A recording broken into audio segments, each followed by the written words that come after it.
Jai Srila Prabhupada Ki Jai.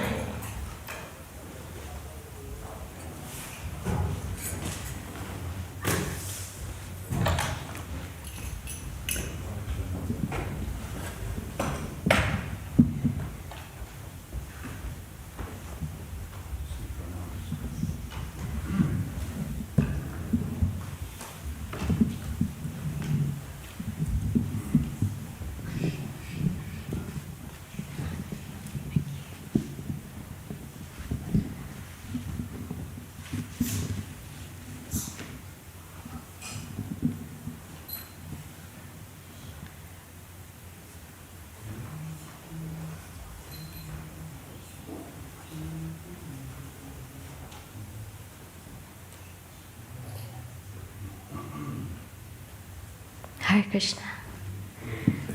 Krishna, thank you everybody for coming for class this morning.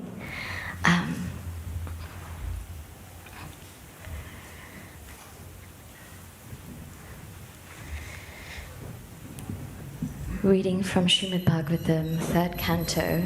Jai Shri Radha Gokulananda Ki Jai, Sitaram Lakshman Hanuman Ki Jai, Shri Gauranga Ki Jai. 3rd canto, 13th chapter, text 43. Om Namo Bhagavate Vasudevaya.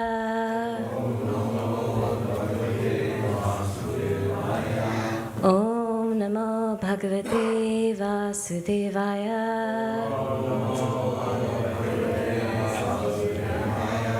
Om Namo Bhagavate Vasudevaya.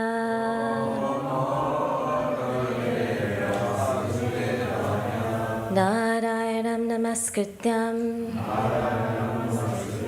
Naram Chaiva Narottamam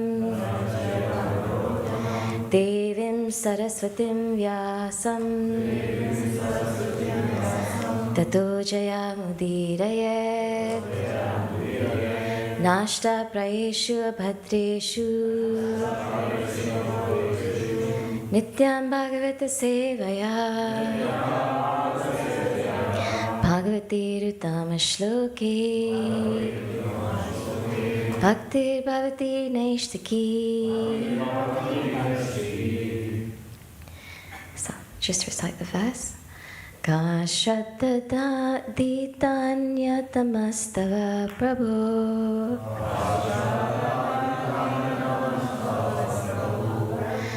Rasam Gataya Bhuva Udvi Barhanam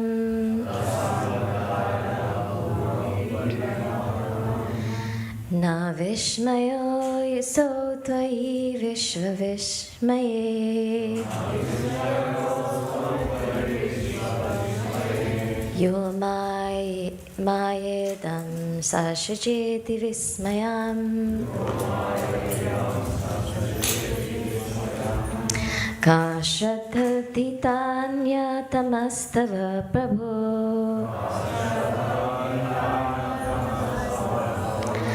Rasam Gataya Bhuva Udvi Barhanam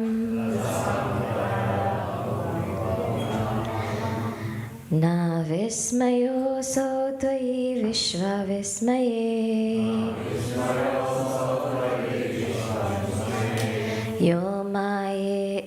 Yo Maya Yedam Sasraje Divismayam.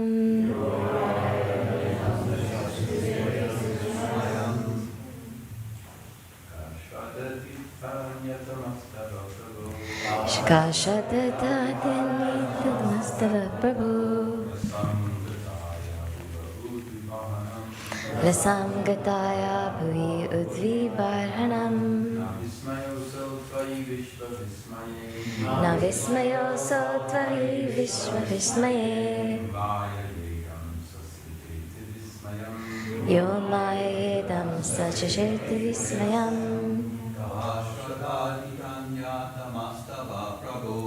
Kashaddha Tamastava Prabhu Rasam Gataya Bhuvi Udvi Barhanam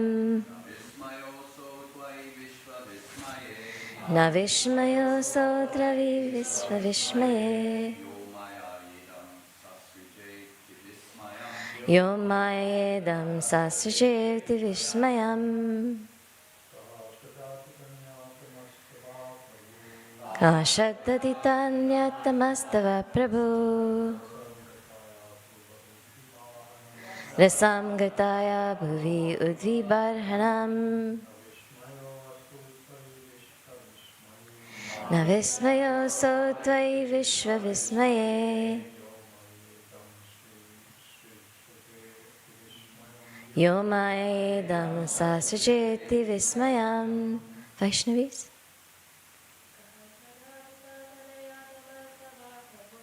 Kashadaditanyattamastava prabhu. Rasam gataya bhuvi udvibarhanam. Navismayo sotvai vishva vismaye. Yo mayedam sasajeti vismayam. Translation purport by His Divine Grace, A.C. Bhaktivedanta Swami Srila Prabhupada. Ka, who else? Shraddhadita, can endeavor.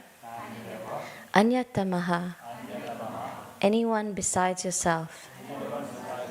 Tava, your, Prabhu, O Lord. Rasam, in the water. Gatayaha, while lying in. Bhuvaha, of the earth. Udvibarhanam, deliverance. Na, never. Vismaya, wonderful. Aso, such an act. Tvayi, unto you. Vishva, universal. Vismaye, full of wonders. Yaha, one who. Maya, by potencies. Idam, this. Sasraje, created. Ati vismayam, surpassing all wonders. Please repeat after me. Who else but you? The Supreme Personality of Godhead could deliver the earth from within the water. It is not very wonderful for you. For you, however, because you acted most wonderfully in the creation of the universe, by your energy, you have created this wonderful cosmic manifestation. When a scientist discovers something impressive to the ignorant mass of people, the common man without inquiry accepts such a discovery as wonderful. But the intelligent man is not struck with wonder by such discoveries. He gives all credit to the person who created the wonderful brain of the scientist. A common man is also struck with wonder by the wonderful action of material nature, and he gives all credit to the cosmic manifestation. The learned Krishna-conscious person, however, knows well that behind the cosmic manifestation is the brain of Krishna, as confirmed in Bhagavad Gita 9:10. Maya dyakshena prakriti suyate sacharacharam. Since Krishna can direct the wonderful cosmic manifestation, it is not at all wonderful for him to assume the gigantic form of a boar and thus deliver the earth from the mire of the water. A devotee is therefore not astonished to see the wonderful boar, because he knows that the Lord is able to act far more wonderfully by his potencies, which are inconceivable to the brain of even the most erudite scientist. Om Jnanatimidandasya Jnananjana Shalakaya Chakshurun Militanyena Tasmai Shri Gurave Namaha.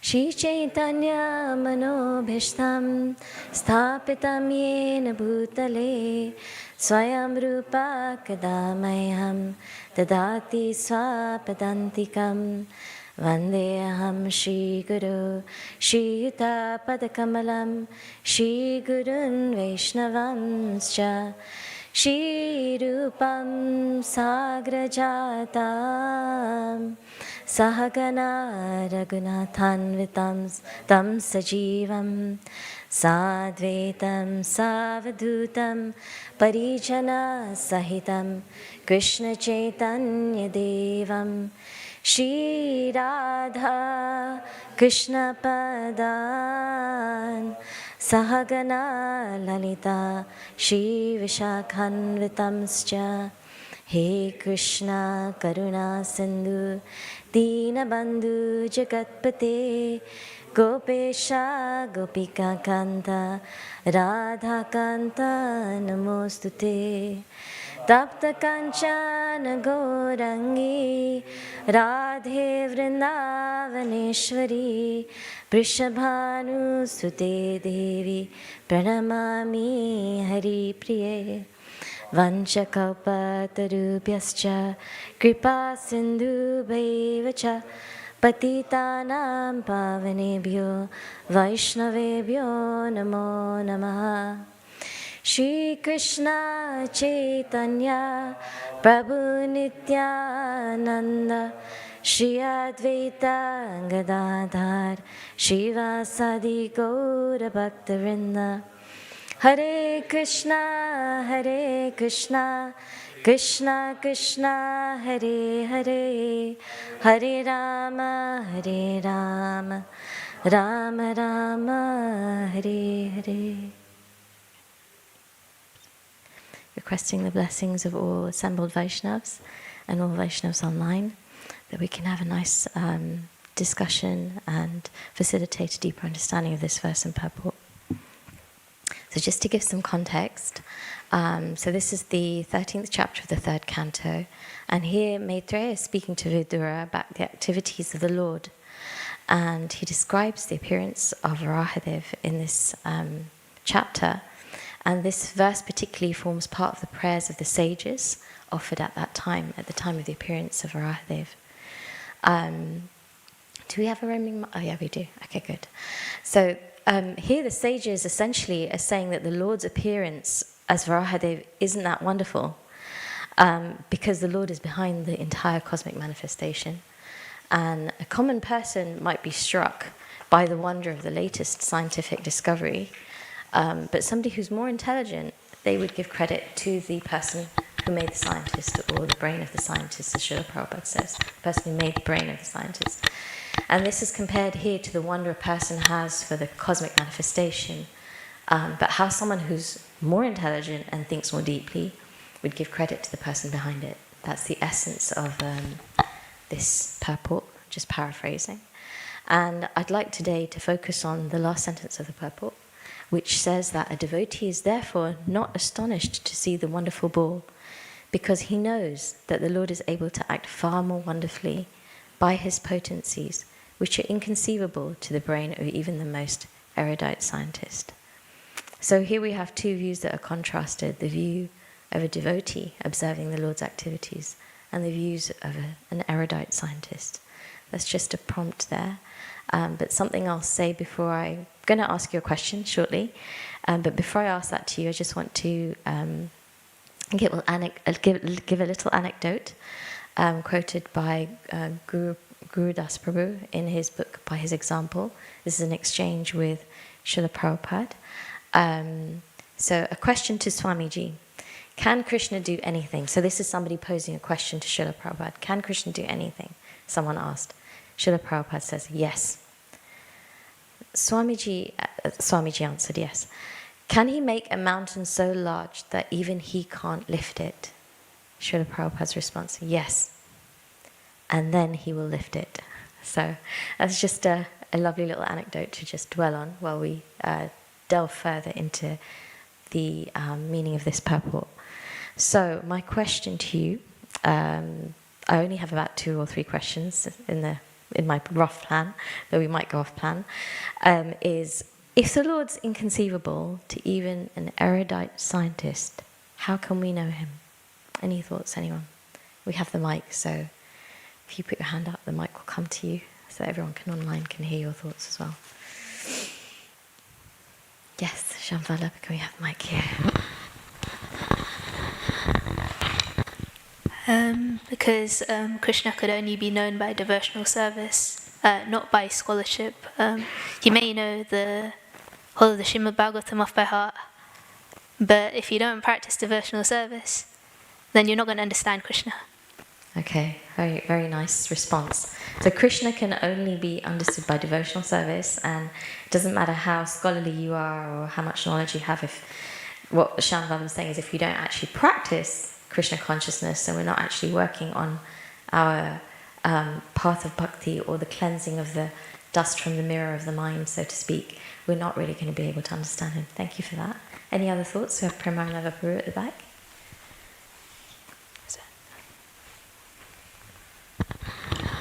Yeah, Krishna can only be known when he decides to reveal himself, because he's independent.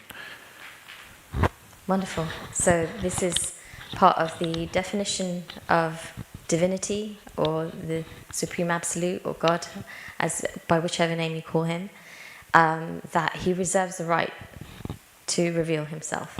He's not our, Srila Prabhupada says this in one purport, he's not our order supplier. It's not that we can demand or click our fingers and say, okay, I want to see God, come on, show yourself now. You know, it doesn't work that way. He's Swarup, he's independent. It's his choice whether or not he chooses to reveal himself, and that's part of his prerogative, because he's a person just like we're a person, and just as we have a choice, he also has a choice, being the origin of all our qualities. Very nice point. Thank you. Anybody else? Let's have one or two more. Don't be shy. Yes. Sakhi Leela Devi. Thank you. I just wanted to marry the 2 points together with the 10:10 verse. So, to Yeah. those who are constantly devoted to serving me with love, I give them the understanding by which they can come to me.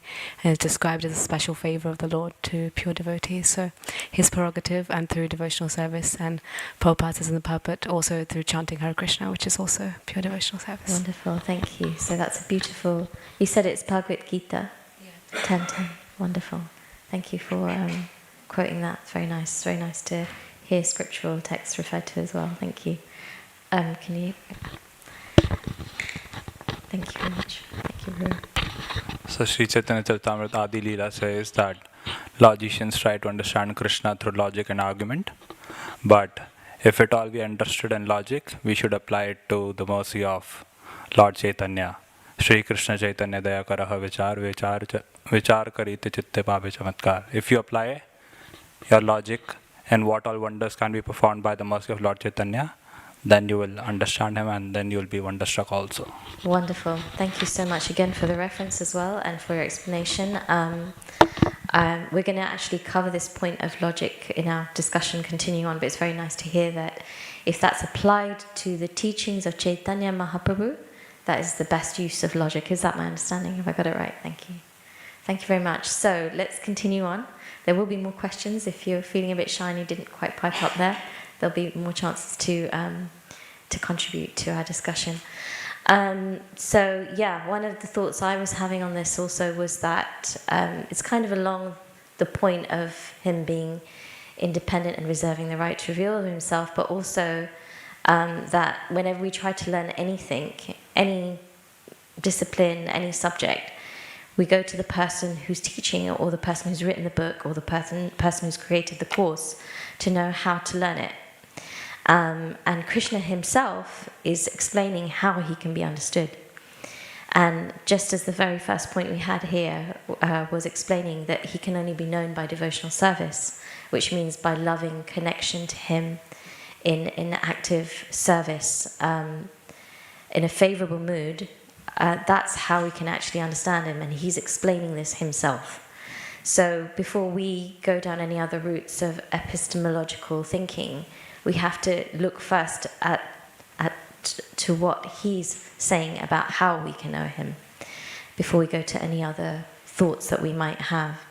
And along this line, we have in the Brahma Samhita, I haven't put the reference in, but I think it's 5, maybe 31, I'm not sure. But Premanjana Churita Bhakti Vilochanena Santa Sadeva Hridayeshu Vilochanan Vilochayanti Yam Shama Sundaram Achintya Guna Surupam Govindam Adipurusham Tamaham Bhajami. And the first section of this means I worship Govinda, the primeval Lord who is Shamsundar Krishna himself, with inconceivable, innumerable attributes, whom the pure devotees see in their hearts of hearts with the eye of devotion, tinged with the salve of love. So here again, this point of devotional service being the essence and being the salve which we can anoint our eyes with to be able to have this divine vision and to be able to actually perceive and understand the Supreme Absolute who is inconceivable is reiterated. And also in the Bhagavad Gita, in the purport to 1.1, Krishna explains how the Bhagavad Gita can be understood. And we can also similarly apply this to understanding himself, because the two in one sense are synonymous, because if we can understand the Gita, we can actually understand Krishna who's speaking the Gita. Here it says, I'll just quote, there it says that one should read Bhagavad Gita very scrutinizingly with the help of a person who's a devotee of Sri Krishna and try to understand it without personally motivated interpretations. The example of clear understanding is there in the Bhagavad Gita itself, in the way the teaching is understood by Arjuna, who understood the Gita directly from the Lord. And listen carefully, if someone is fortunate enough to understand the Bhagavad Gita in that line of disciplic succession without motivated interpretation, then he surpasses all studies of Vedic wisdom and all scriptures of the world.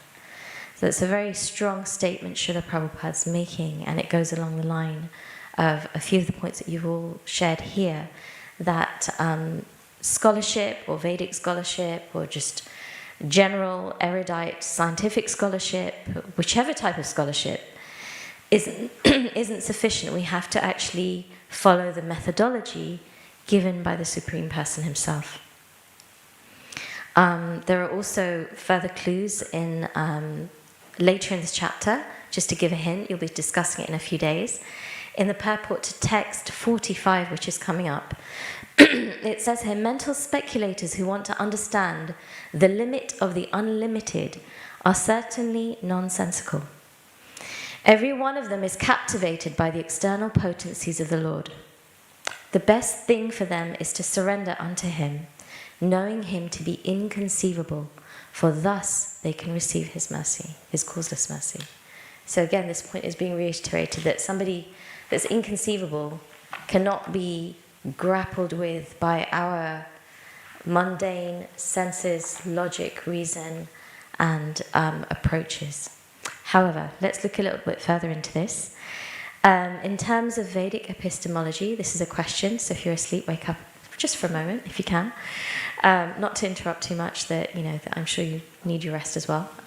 But what are the three main steps of Vedic epistemology? And what are the limitations of each? Over to you. So if you can, please say the Sanskrit as well as the English. But what are the three main... And epistemology here means how to know something. So, three main ways. We have... Okay, everyone go for it. What was the first one someone said? Pratyaksha, which means? Sense perception, yeah. Knowledge gained through the senses. Okay, so you've got one. Another one? Anuman. You're all scholars, great. Which means? Inference. Yeah, logic. Knowledge acquired by drawing conclusions from evidence. Pramanavapuru, you wanted to add something on that? No, okay. And the third? Which means? Hearing from? Bona fide source. Yeah? Sorry? Historical references, yes. So it means verbal testimony. And it can refer to mundane learning as well as spiritual learning. And there are two subcategories, one being Purushaya and the other Apurusheya. Purushaya meaning human in origin. So the Vedas are understood as being divine in origin and considered Apurusheya. But the point is that there's knowledge gained from a reliable source that knows. So even kind of using a map or a textbook would be considered using testimony. But specifically when it's referring to revealed divine knowledge, we say Shabda, and that Shabda is Apurusha, which means it is divine in its origin, rather than just created by human society. So, and as yourself, you said at the front here, from your quote from the Chaitanya Charitamrita, that the first two stages. Let me ask you first: what are the limitations of sense perception? Maybe one person can explain, because it might become long if we all say it. Can anyone see the issues with trying to understand God just by your senses? Yes. Can we get the mic to Brahman? Mundane. Because our senses are limited. Yeah. Mundane perception. We cannot understand anything which is beyond our intellectual ability. But one could say, oh no, I have a question for you actually. So could a pure devotee with purified senses understand? Use that pratyaksha as a main reference or evidence? Do you have any light on your own question before I say anything? Sorry? Do you have any? You're asking a question about the sense perception. Well, no, that's something I was thinking about. Because pure devotee senses are not mundane or conditioned. He's completely in line with Shastra and Krishna, so I would say he could, right? But even though he could, he doesn't. Correct. He still uses Shastra. Absolutely. Yeah. Thank But you. anyway, our senses are limited. The limitation in sense. I mean, even the animals have more developed senses than we do. Absolutely. Yep. They can see further than we can. They can hear further. Can hear more. Yeah. But they're only using their senses for eating, sleeping, mating, and defending. Yes. No intelligence there. So yeah. Thank you. Yeah. Even the animals have better sense perception than humans do, which is a very good point. But we definitely have limited senses, and it's really not a suitable instrument to try to understand something that's beyond even the realm of mundane perception. Now, what are the issues with anuman or inference? Or this logic where there's smoke, there's fire. So we see something and we come to a conclusion. Can anyone see the issues with that? Anybody else? The limitations of that. If we use that to try to understand divinity. Yes, over here, please.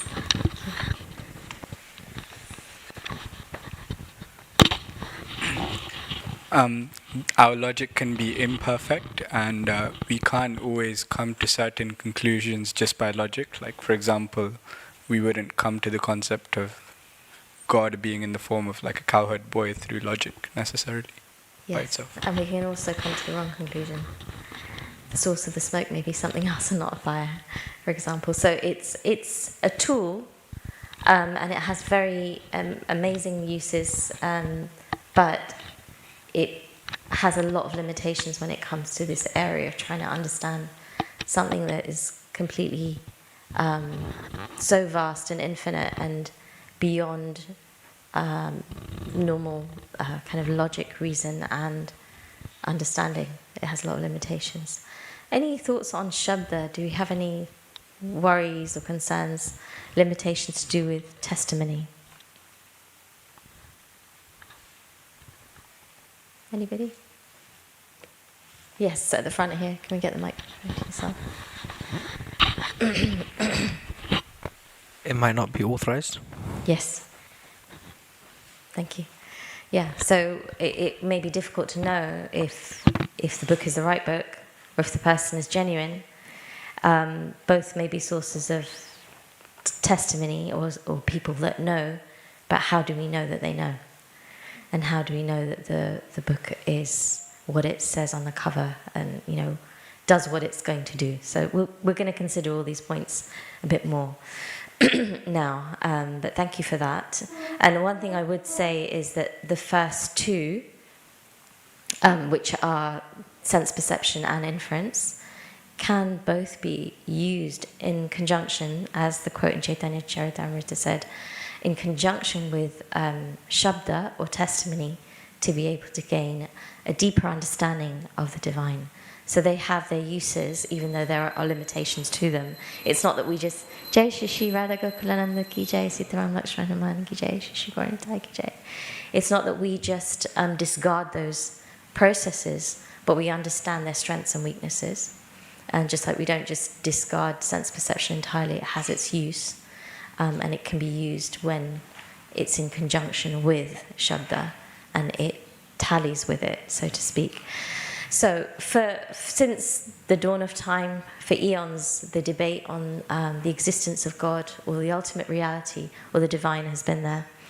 And as we've discussed, logic can only take us so far.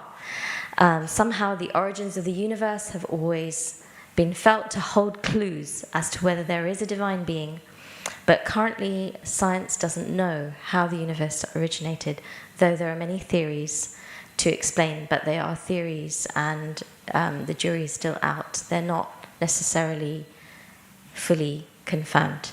They aren't fully confirmed. They're theories at the moment. And a lot of work's been done in this realm, and it's not to disregard the amazing work that has been done in this realm, but it's important to understand the limitations of that work as well. The discipline of philosophy also has its limits, because there are many, many points of view, and they're often inconclusive. Again, it's a rigorous discipline. It has its uses. It's very important to delve into, but we also have to understand where its limits lie. And this is where the study of the divine or theology is needed. And I'll just give you a quote from Pascal. The ultimate achievement of reason is to recognize that there is an infinity of things which surpass it. So one way to understand reason, that it can bring you so far, and even sense perception can bring you so far, but there are limits to these things. Srila Prabhupada explained this very simply in terms of how to know about Krishna or the Supreme Person. He explained that just as to know who your father is, a child simply asks their mother, in the same way, to know what our origin or who our origin is, we go to the Vedas, which are a vast canon of knowledge exalted by great sages of spotless character. And the word Veda means knowledge. Specifically, as followers of Srila Prabhupada, we look to the Srimad Bhagavatam in terms of Smriti, and the Bhagavad Gita in terms of Shruti. I'm going to read a little bit from the purport of Srimad Bhagavatam 2:743 to 45. All the great devotees of the Lord, as mentioned above, who flourished in the past or present, and all the devotees of the Lord who will come in the future, are aware of the different potencies of the Lord, along with the potency of his name, quality, pastimes, entourage, and personality. And how do they know? Certainly it's not by mental speculation, nor by any attempt by dint of limited instruments of knowledge. By the limited instruments of knowledge, either the senses or the material instruments like microscopes and telescopes, one cannot even fully know the Lord's material potencies which are manifested before our eyes. For example, there are many millions and billions of planets, far, far beyond the scientist's calculation, but these are only the manifestations of the Lord's material energy. What can the scientist hope to know of the spiritual potency of the Lord by such material efforts? Mental speculations by adding some dozens of ifs and maybes cannot aid the advancement of knowledge. On the contrary, such mental speculation will only end in despair by dismissing the case abruptly and declaring the non-existence of God. The sane person therefore ceases to speculate on subjects beyond the jurisdiction of his tiny brain. And as a matter of course, he tries to learn surrender unto the Supreme Lord, who alone can lead one to the platform of real knowledge. In the Upanishads, it is clearly said that the Supreme Personality of Godhead can never be known simply by working very hard and taxing the good brain. Nor can he be known simply by mental speculation and jugglery of words. The Lord is knowable only by one who is a surrendered soul. Herein Brahmaji, the greatest of all material living beings, acknowledges this truth. So this is very similar. I'm sure most of you have heard of the frog in the well, Mr. Frog, who wants to know about the sea. And his fellow frogs trying to explain to him how big the sea is, and he only has as well as a reference.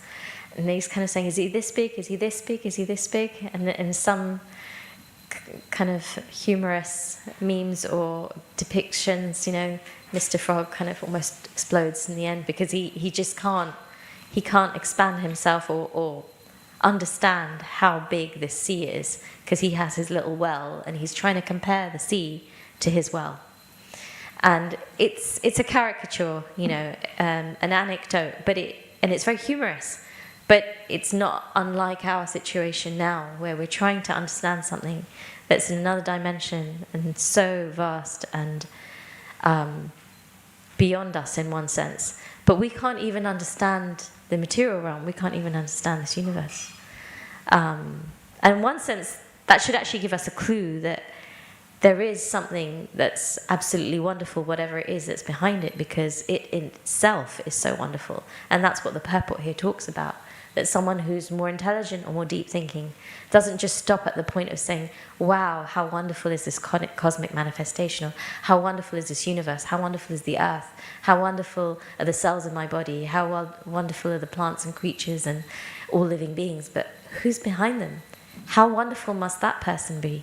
Just by the use of reason, which we talked about has its uses.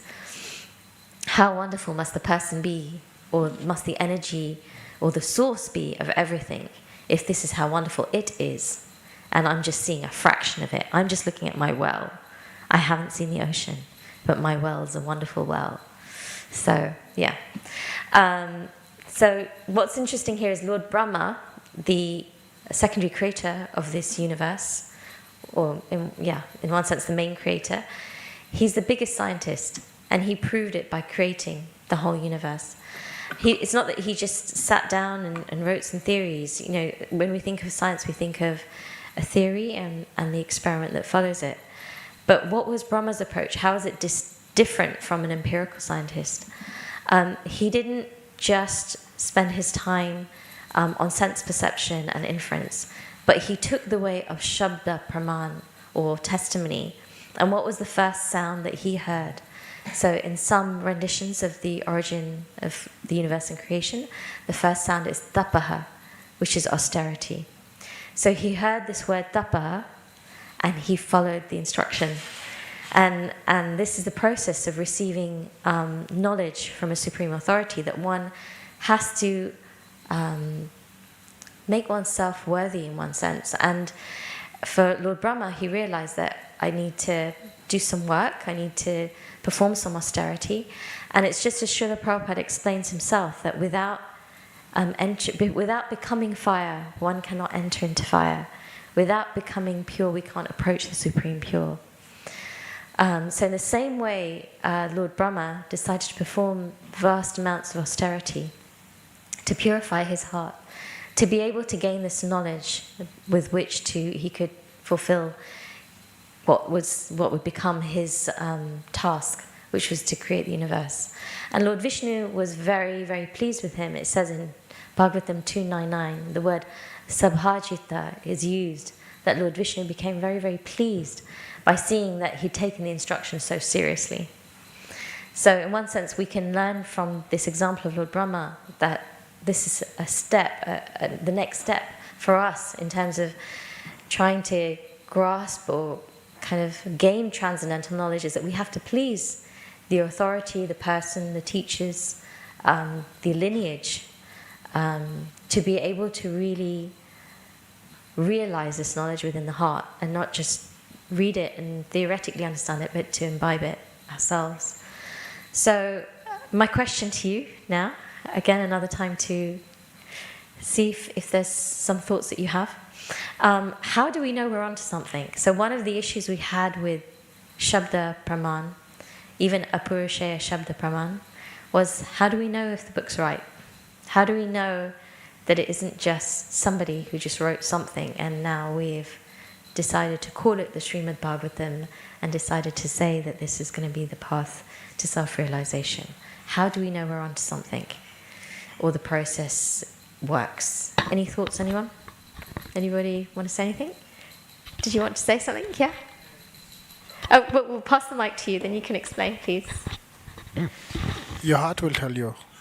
Your heart will tell you, did you say? If it's Can wrong, you speak into the mic? if it's wrong, Is it on? if it's wrong, you'll have no taste for it. Wonderful. If it's wrong, you'll have no taste for it. So the first thing you said was, you'll know in your heart. Yeah.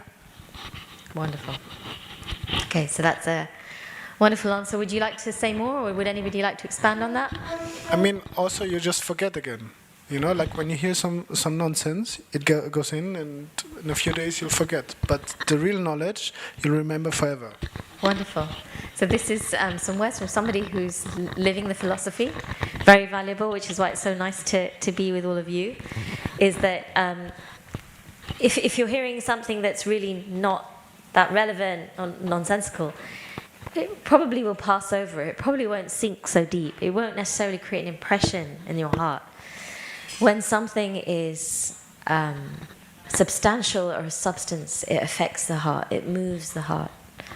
And you yourself will know. Any more thoughts on that? Yes, Pramarnava Prabhu, can we get the microphone too? Did you want to say something as well? Okay, we'll come back. No, you say first. Go on, you say first, please. Sorry, I didn't realize. No, thank you, Mataji. Information of the scripture is eternally relevant. Eternally relevant. Yeah. Regardless of time, place, and circumstances. For example, in Bhagavad Gita, Krishna says, Dehino yasmritha dehe. So it's always true. So we can see and we can apply in our life. So relevant and applicable. Wonderful. So your point is that the words from Shastra or scripture are always relevant and applicable, and we can see that.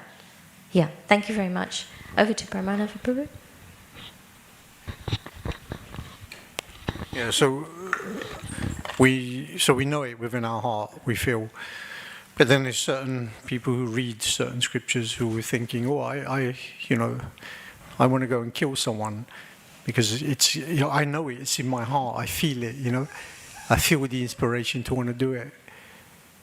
So that's kind of flawed as well, in one sense, you could say. There has to be something to back it up as well. So what would you say? How should it be backed up? When we read something in the book and we think, okay, this is it, this is what I need to do, how do we check? Well, it's Guru, Sadhu and Sastra. Wonderful. So you've got your Guru, the spiritual master. That's why it's important. One of the most important things in spiritual life is to accept a bona fide spiritual master and take guidance from him and learn the scriptures from spiritual master and devotees. Otherwise, we can come up with our own mental concoction, and it's okay because I feel it. Wonderful. Thank you so much. Very, very good point. We have living teachers, or the person Bhagavat, who we can also go to, as well as the book Bhagavat, and we have the assembled Vaishnavas, or the assembly of practitioners of Krishna consciousness, also to verify any thoughts we have on this with. I just realised I'm out of time, so I'm going to try to wrap up in the next few minutes, but if you do need to leave because you have services, that's absolutely fine. So I'm going to have to stop the discussion at that point. But yes, I had a verse from the 11th canto, chapter 2, text 42. Bhakti parashanubhava viraktir anyatra cheshatrika ekakala prapadyamanasya yathashnatasyus dushti pushti kshud apayo nughasham. Devotion, direct experience of the Supreme Lord, and detachment from other things. These three occur simultaneously for one who has taken shelter of the Supreme Personality of Godhead. In the same way that pleasure, nourishment, and relief from hunger come simultaneously and increasingly with each bite for a person engaged in eating.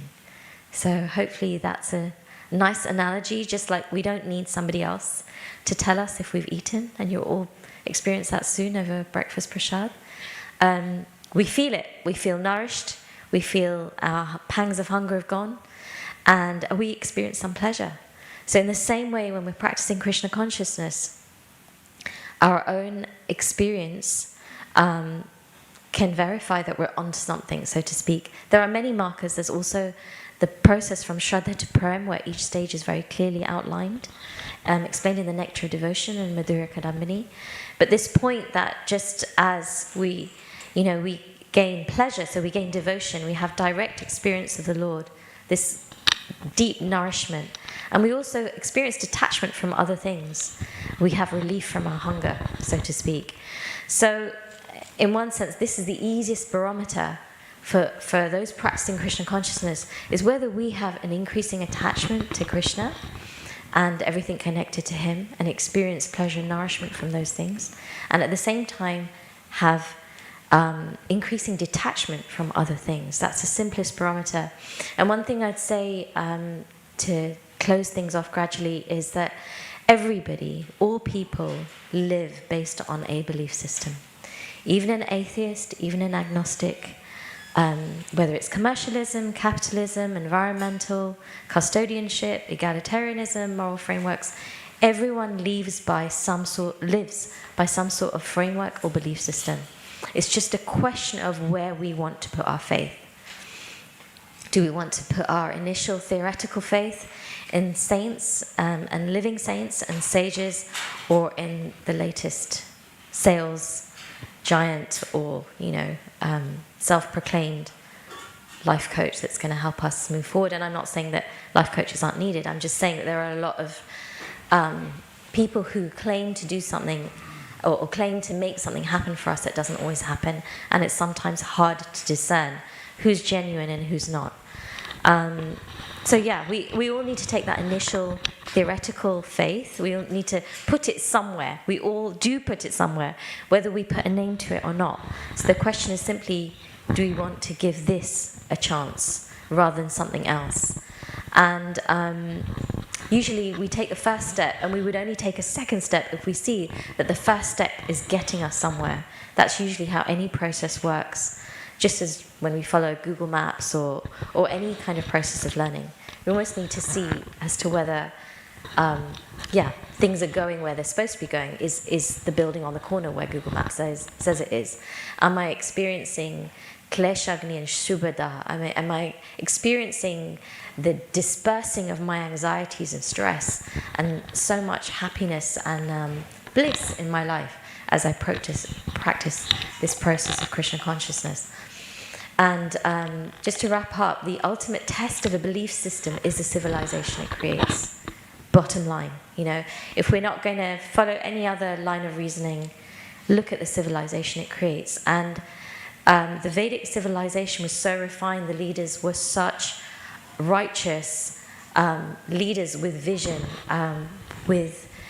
that was guided by these amazing literatures and the knowledge of the divine, that they could ensure that the weather, even within their kingdoms, and the environmental situation was perfect. And if there was an untimely death in the kingdom, citizens would go to the king and protest.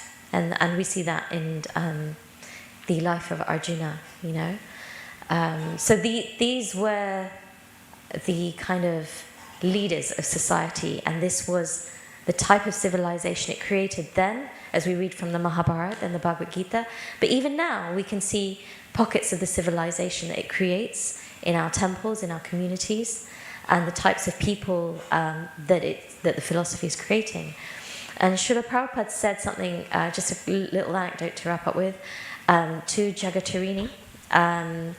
Some of you may have heard this past time, but there was a 3/4 page article in the Daily Mirror many years ago, and the title said, Ned Kelly star joins Hare Krishna. So Ned Kelly was a film in the 70s, and this was pointed out to Jagatarini, who was the star in the article, and she saw this picture, and there was one picture of her as in a sari, as a Hare Krishna devotee, who'd been washing pots, and it talked about her washing pots. And on the other side was a picture of her which wasn't quite so appropriate of when she had been acting in a TV series. And she didn't really want Srila Prabhupada to see this article, but the devotee Mohanananda, I think, yes, he ran up and took the article to Srila Prabhupada, because he wanted Srila Prabhupada to see it. And Srila Prabhupada said, just see, pointing at the before shot of Jan, he said, look at this, her, sultry with false eyelashes and heavy makeup. He said, in this photograph, she looks very morose. Srila Prabhupada then pointed to the chaste after shot. But in this picture, she looks very beautiful. Prabhupada chuckled. But the materialist, he will see it the other way. Srila Prabhupada glanced at the article and picked out the paragraph which seemed to exactly confirm his conclusion.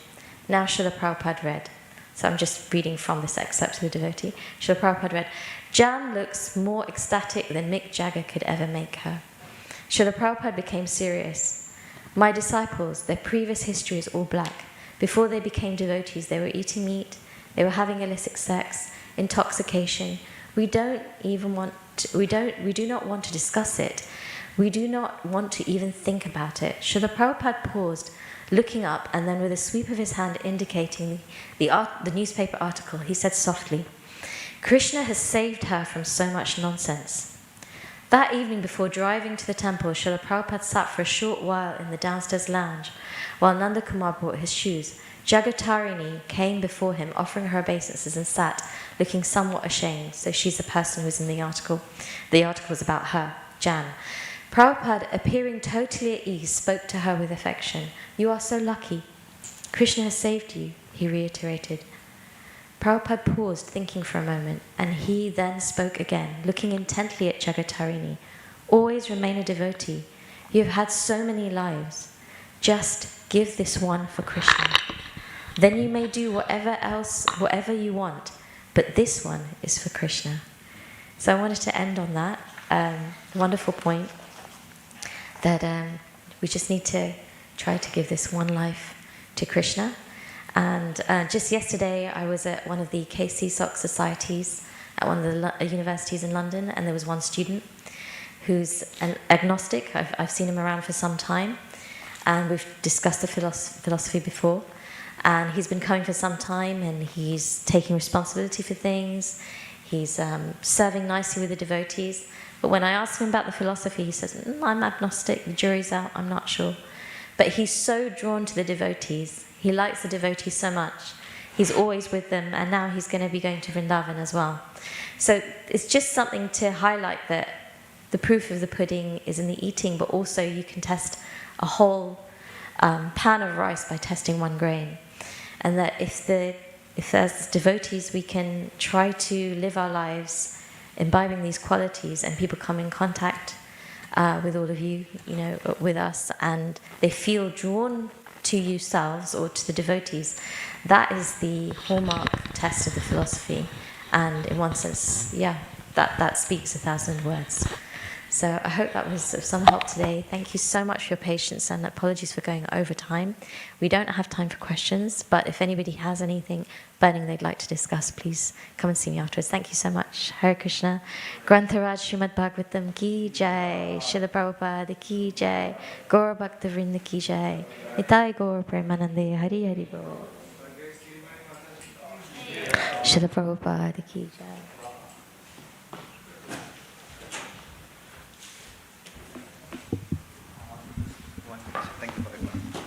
Regarding that Lord Brahma receiving that instruction of just tapaha.